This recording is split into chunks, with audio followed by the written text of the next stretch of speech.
Well, the top side streets are a dangerous place, so you better tune in to a credible face like this one.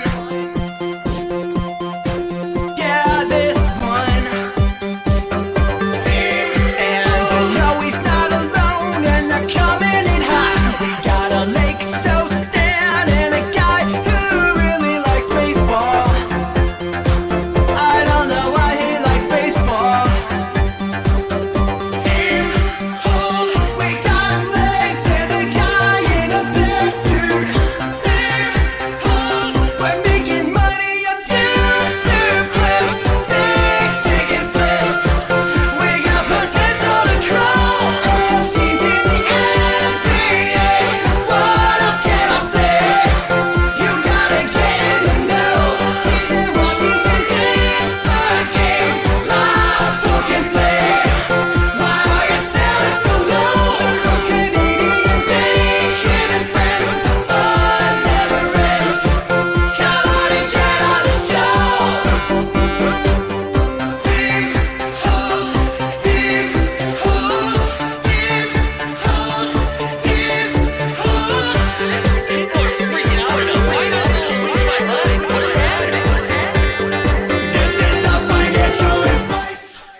What's going on, everybody? What is it? Happy Monday? Happy Monday. It's March 11th. I just got nervous my microphone's not working again since we've been running a little weird with the mic. So we're just going to check the audio here. Oh, we're hot. We're hot and we're heavy, baby. Hot and heavy.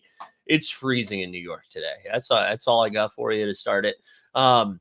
Hope everybody crushed this weekend. If you are a member of the VIP, you get some sweet, sweet alpha, both on Saturday and Sunday that should have helped you get there. And if you're interested in signing up for the VIP, you can find that in the link below. And that gets you the live stream later in the day where we look at projections. And then it also gets you some weekend content. But enough shilling. Momentum Labs. What do we got today? We have 100 points and 40 boards. This is actually going to be a tough one. We're going to look at the slate here. You're going to average 20 and 10 for your 5 guys, right? 20 and 8, 20 and 8. So here are the games that we have tonight at 7 p.m. Eastern Standard Time. Hornets or is that daily time? Is it day? Are we EST again? Because we're daylight savings? Yeah. All right. Hornets Pistons at 7. We've got the Suns and the Cavaliers at 7:30. The Mavericks and the Bulls at 8 p.m. The Warriors and the Spurs at 8 p.m. At 9 p.m., the Raptors and the Denver Nuggets. And then at 10:30 p.m., the late hammer, Celtics and Trailblazers. One thing to just kind of keep in mind here, well, two things actually. We're now at the part of the season where if teams are cemented in where they're going to be in the playoffs or lack thereof, not in the playoffs, you might get some weird scratches. We saw it happen this weekend with Devin Vassell. We also saw the brutal Şengün injury. We saw J-Dub went down last night too. So we get weird time for injuries, and then you're just going to see teams kind of slow it down a little bit if they don't need to. For injury news for today, Wembanyama has already been ruled in. Tatum has a questionable tag, which is really tough because that's going late into the night. Jaylen Brown also has a questionable tag. Devin Booker looks like he's good to go. Devin Vassell looks like he's good to go. Porzingis, I believe, already ruled out. RJ Barrett's questionable. Jeremy Grant's questionable. Derek White's questionable. Asar Thompson, who is sick, is back in. Drew Holiday's questionable. Donovan Mitchell's going to miss this game. Derek Lively looks like he's back in.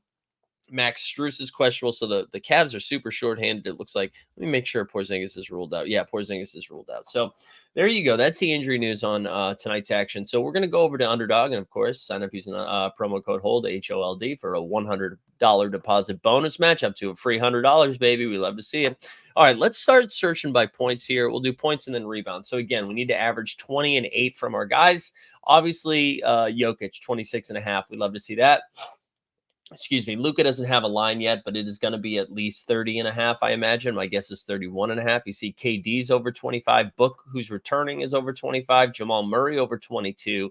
Garland over 23. You see Kyrie over 24.5. DeMar over 25.5. Wemby over 22.5.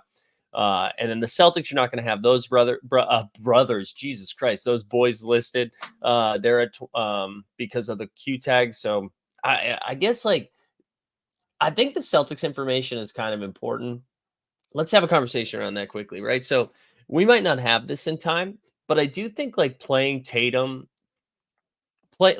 you just hope one of Tatum or Jalen Brown is going to play. You can plug one of them in, and if you're staying up for the game, once you get the news, you can like pivot to the other one because if one of the two plays, Tatum on his own, whether they both play or only one plays, Tatum is a great play. Jalen Brown becomes a much better play if Tatum does not play because there's no Porzingis. Um, and then I guess like Drew Holiday and Derek White. Yeah, I don't know. I think putting a Celtic in there is pretty sharp. Anyways, Simons, like we said, is at 22.5. Let me put this back up.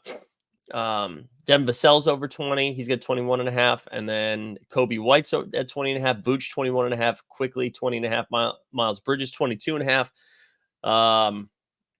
You see Duran at 13.5. We're going to talk about him in a second. So, all right, let's actually go to rebounds now. So that's a feel for the points.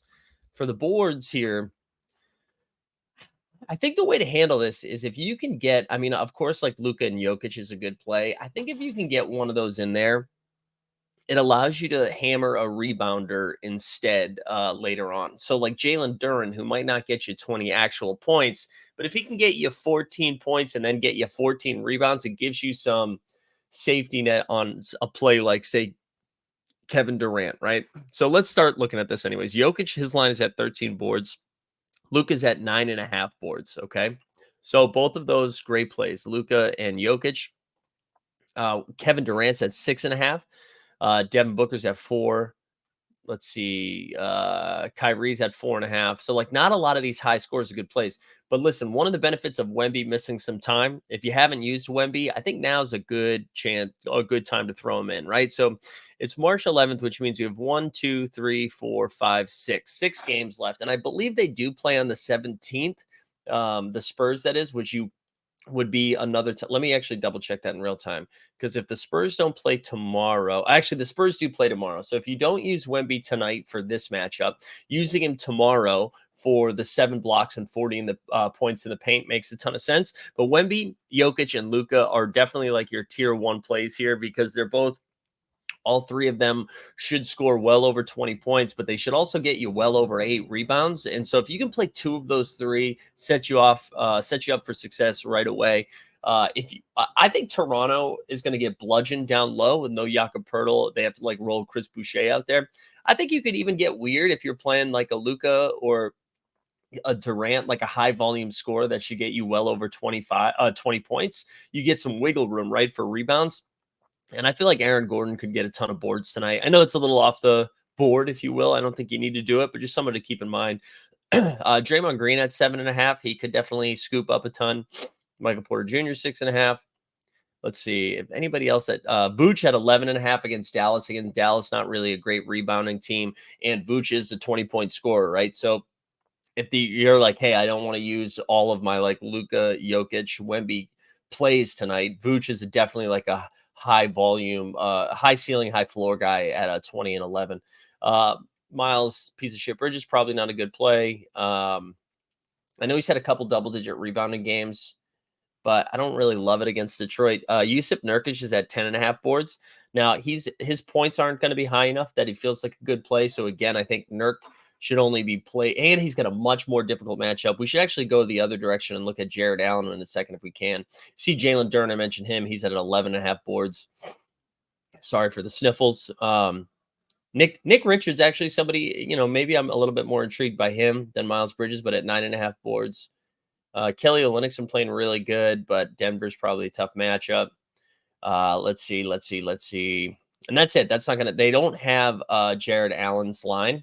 So I want to talk about Jared Allen. Again, Phoenix bigs usually gets banged up a little bit, and he should have no problem double-digit rebounding tonight. So again, he can get you 20 points, but most likely we're looking at like a 16-point, 16 rebound type game.